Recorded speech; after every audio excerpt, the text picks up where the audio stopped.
ಎಲ್ಲರಿಗೂ ನಮಸ್ಕಾರ ವೀಕ್ಷಕರೇ, welcome back to my channel. ನಾನು ಅನುಶ್ರೀ. ನಾನು ಇವತ್ತಿನ ದಿನ ರವಾ ಉಂಡಿನ ಯಾವ ರೀತಿ ಮಾಡೋದು ಅಂತ ತೋರಿಸ್ಕೊಡಕತ್ತೀನಿ. ಸೊ ಯಾರೆಲ್ಲ ನೀವು ನಮ್ಮ ಚಾನಲ್ನ ಸಬ್ಸ್ಕ್ರೈಬ್ ಮಾಡ್ಕೊಂಡಿಲ್ಲ, ಪ್ಲೀಸ್ ದಯವಿಟ್ಟು ಸಬ್ಸ್ಕ್ರೈಬ್ ಮಾಡ್ಕೊಡ್ರಿ. ಹಂಗೆ ಬೆಲ್ ಬಟನ್ ಮೇಲೆ ಕ್ಲಿಕ್ ಮಾಡಿ ಒಂದು ಲೈಕ್ ಮಾಡಿರಿ. ಇವಾಗ ಬನ್ನಿರಿ, ಅಗದಿ ಮಸ್ತ್ ಹಂಗೆ ಸಾಫ್ಟಾಗಿ ಮಾಡುವಂಥ ರವಾ ಉಂಡಿನ ರೆಸಿಪಿ ಇವತ್ತಿನ ದಿನ ನಿಮ್ಮ ಜೊತೆ ನಾನು ಶೇರ್ ಮಾಡ್ಕೋತೀನಿ.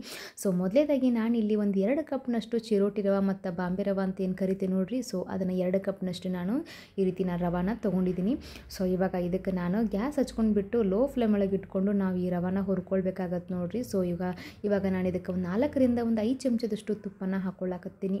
ಈ ರೀತಿ ತುಪ್ಪನ ಹಾಕ್ಕೊಂಡ್ಬಿಟ್ಟು ಲೋ ಫ್ಲೇಮ್ ಒಳಗೆ ಇಟ್ಕೊಂಡು ನೀವು ಈ ರೀತಿ ರವಾನ ಹುರ್ಕೊಳ್ಬೇಕಾಗತ್ತೆ. ಇದು ಪೂರ್ತಿ ಹಸಿ ವಾಸನೆ ಎಲ್ಲನೂ ಹೋಗಬೇಕು.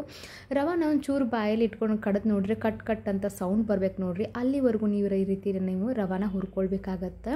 ಸೊ ಕೆಲವೊಬ್ಬರಿಗೆ ರವೆ ಹುರಿಯೋದ್ರಲ್ಲಿ ಸ್ವಲ್ಪ ಗೊತ್ತಾಗಂಗಿಲ್ಲ, ಅಂದ್ರೆ ಅದು ಹಸಿಯಾಗಿತ್ತು ಅಂತಂದ್ರೆ ಉಂಡೆ ಬೇಗನೆ ಹಾಳಾಗ್ತಾ ನೋಡ್ರಿ. ಸೊ ನೋಡಕತ್ತಿರಲ್ಲ, ಈ ರೀತಿ ಉಂಡೆ ಕಲರ್ ರವಾದ ಕಲರ್ ಚೇಂಜ್ ಆಗಬೇಕು, ಅಂದ್ರೆ ಅಳ್ಳು ಹೊಡಿಬೇಕು ನೋಡ್ರಿ ರವೆ ಅದು.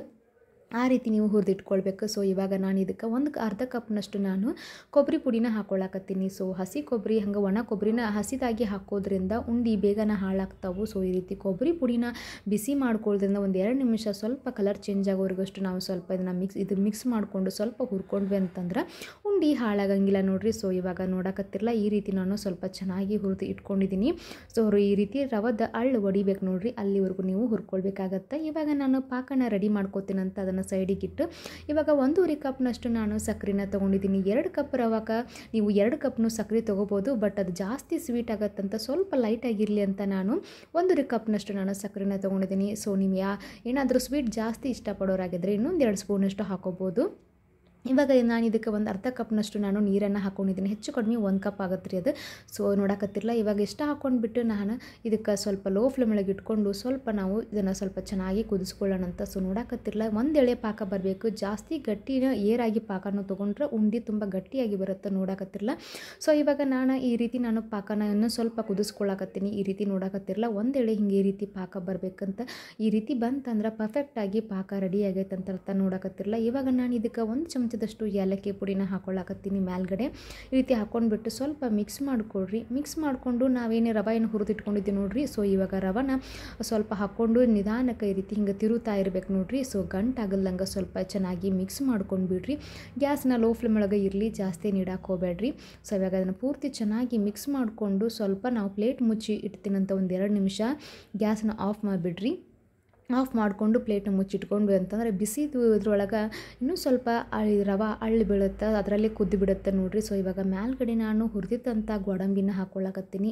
ಇದಿಷ್ಟು ಹಾಕ್ಕೊಂಡು ಸ್ವಲ್ಪ ಚೆನ್ನಾಗಿ ಮಿಕ್ಸ್ ಮಾಡಿಕೊಂಡು ಮತ್ತೆ 1ರಿಂದ 2 ನಿಮಿಷ ನಾವು ಪ್ಲೇಟ್ ಮುಚ್ಚಿ ಬಿಟ್ವಿ ಅಂತಂದ್ರೆ ಉಂಡೆ ಹದಕ್ಕೆ ಕರೆಕ್ಟಾಗಿ ರವೆ ಬಂದಿರುತ್ತೆ. ಸೊ ನೋಡಕತ್ತಿರಲ್ಲ, ಅಂದ್ರೆ ಉಂಡೆ ಕಟ್ಟಿದ್ರೆ ಉಂಡೆ ಬರೋಬ್ಬರಿ ಹದಕ್ಕೆ ಬರಬೇಕು ನೋಡ್ರಿ.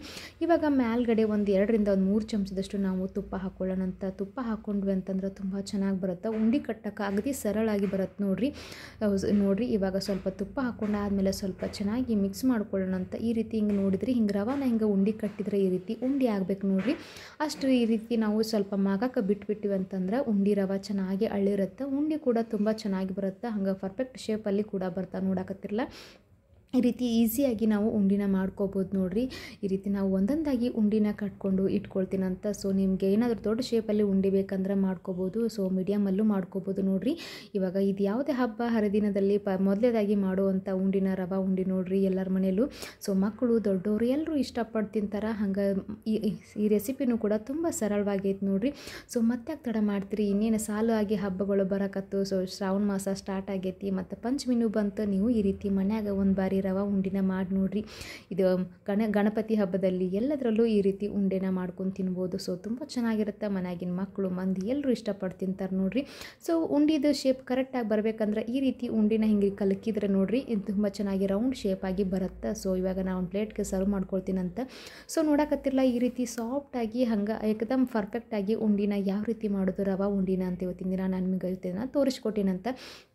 ಸೊ ನೀವು ಈ ರೀತಿ ಉಂಡಿನ ಹಬ್ಬ ಹರಿದಿನದೊಳಗೆ ಮನ್ಯಾಗ ಮಾಡ್ಕೊಂಡು ತಿನ್ನಿರಿ. ಮನ್ಯಾಗಿನ ಮಂದಿ ಮಕ್ಕಳು ಎಲ್ಲರೂ ಇಷ್ಟಪಟ್ಟು ತಿಂತಾರೆ. ನೋಡಿದ್ರಲ್ಲ ಅಗದಿ ಸರಳವಾಗಿ ಯಾವ ರೀತಿ ಪಾಕನ ತಕ್ಕೋಬೋದು, ಒಂದೆಳೆ ಪಾಕನ ಅಂತ ನಾನು ನಿಮಗೆ ಗೊತ್ತಿನ ದಿನ ತೋರಿಸ್ಕೊಟ್ಟೇನಂತ. ಸೊ ಮತ್ತೆ ತಡ ಮಾಡ್ತೀರಿ, ನೀವು ಈ ರವೆ ಉಂಡಿನ ಮನ್ಯಾಗ ಒಂದು ಸಲ ಟ್ರೈ ಮಾಡಿರಿ.